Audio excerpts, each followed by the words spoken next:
An angel of the Lord appeared to Joseph in a dream and said, "Get up, take the child and his mother and flee.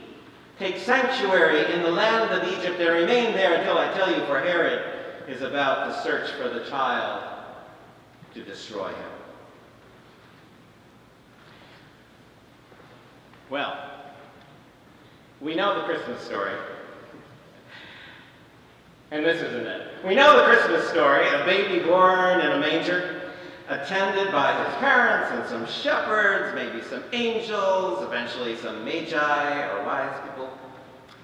It's a challenging scene that the Christmas story presents, but it's basically safe. It's a scene of crude and simple poverty. No sound louder than perhaps the moo of a cow, if there was one around.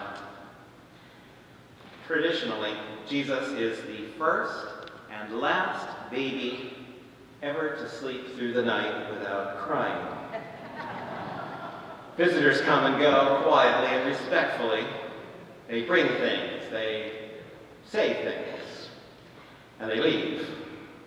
And Mary has a lot of time for pondering in that traditional story, at least the version told by Luke. But Matthew takes the story to a very different place, very quickly. According to Matthew's gospel, this whole nativity incident has political overtones and violent ramifications.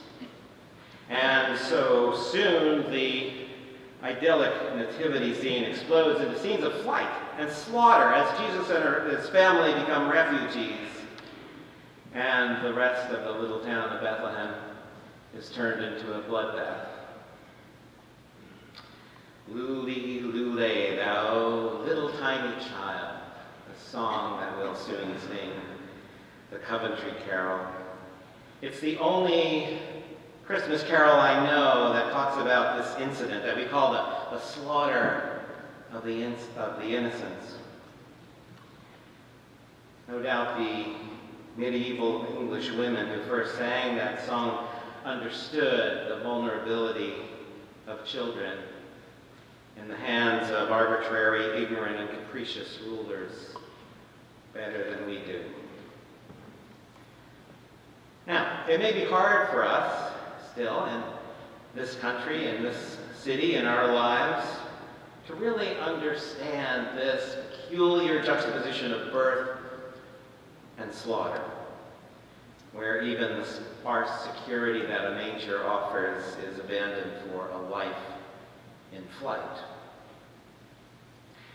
Maybe if we come from other places, maybe if we were born and raised in other places, the Congo or Iraq or Syria, if we come from Pakistan or Honduras or Guatemala or some parts of Mexico, we could understand better the idea that safety is temporary, that our very existence, just who and what we are, could be seen as a threat to some paranoid local or national power.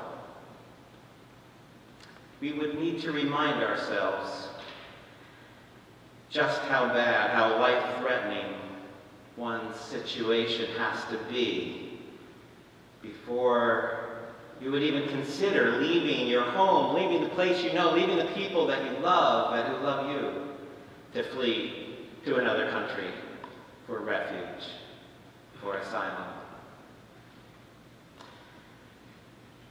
In 2 weeks, Aurora and Jesse and I, along with 14 other people from our campus ministry at Columbia, will be spending a week in El Paso, Texas, and Juarez, Mexico, working alongside Christians there who are taking the Bible seriously enough to reach out to the hundreds and thousands of families who come to this country looking to find and hoping to find a place of safety and a place of refuge. We all know, the official reception that these families have received. And we're hoping to show them a different side of America, a different kind of message, maybe a biblical message. A message of welcome, of love for the stranger, of care for neighbor, whoever those neighbors may be, of protection that is owed to all of humanity. In Matthew's Gospel, we have what I have come to think of as a strange gift. This gift of Christmas Story Part 2. And like most sequels, it builds off of what's come before. But it takes the story to such a different place. And in this case, it is a place of threat and flight and insecurity and then death. I doubt it would make a very popular movie. And you don't see a lot of Christmas cards that feature the flight to Egypt, or the murderous rage of Herod, or the slaughter of innocent toddlers, or the wailing of Rachel weeping for her children. That's probably just as well. But in so many places that are familiar to us or need to be, this kind of a scene is common. And so maybe remembering what Joseph and Mary and Jesus went through will help us to be aware of some of the desperate situations families are going through right now, in places far away, and to tell you the truth, in places not very far away. And maybe the story will prod each of us to do just what the angel told Joseph to do. To get up and do something. Get up and do what you can do. Maybe. Of course, in these times, as you and I know, Herods come in all styles and guises. But if you're vulnerable and powerless, living on the margins with little or no recourse to anything, you may feel, first of all, a tremendous sense of despair, a sense of powerlessness, and a sense of paralysis. I think that might have been Joseph's immediate reaction, and his very natural reaction. That may be why he requires multiple angel interventions to get him to get up and to move, to flee to Egypt, to leave Egypt, to come back to Israel, to avoid Judea, and eventually come to Nazareth. Get up, the angel says, every time. This angel seems to know, always know where to find Joseph. Where's Joseph? Well, chances are he's asleep.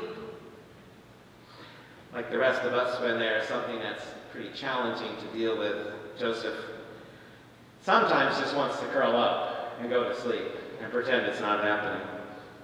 Ignore it. Let somebody else deal with things the way they are. But I think these pushy angels are still around, still getting us to do things. These get-up angels pushing us and prodding us to deal with things that would be much easier for us to ignore. There's not always that much we can do, but there's always something we can do. And the opposite of nothing is not everything, right? The opposite of nothing is never everything. The opposite of nothing is something. Even if it's some little thing, it's something.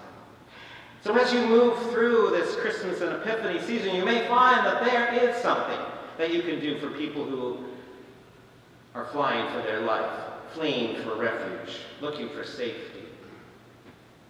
It may be as simple as helping us cook for the girls of GEMS, the Girls Educational and Mentoring Service. These girls who have sought refuge from their pimps and traffickers, sought a place of safety and asylum. You may want to work with one of our tutoring families, many of whom are making a new life of promise and safety in this new nation of theirs. You may want to get involved in our sanctuary work. You may want to help with the shelter downstairs, offer a place of safety and warmth to women who come here 3 nights a week for a place of warmth and safety. Or you may find yourself prodded by other angels to do other things. like work for a safe and sane immigration policy. Or you may find yourself moved, pushed, and poked to reach out to another sort of refugee, one perhaps closer to home, people who may be estranged from your life, people who may be estranged from your family. We all have somebody like that in our life. You may find yourself pushed to reach out in a different way, to offer a little bit of love, perhaps some undeserved love in some cases. The truth is we all deserve a little undeserved love, right? You know that. I know that. God knows that. That's why the whole Christmas thing happens in the first place. God so loved this undeserving, hateful, harmful world that God took the most precious thing of all, pure love, and put that love in harm's way for us, for all of us. Was that love embraced and understood and valued? You know the answer. Certainly not by the Herods who felt only threatened by that kind of dangerous love. Not by people with too much stake in the way things are. But despite all of that dangerous love managed to shake up the world. And it still can. As Madeleine L'Engle says, love still takes the risk of birth.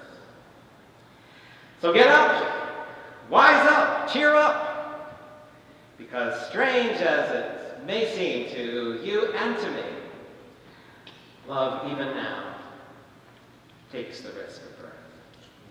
Amen. Amen. Sing.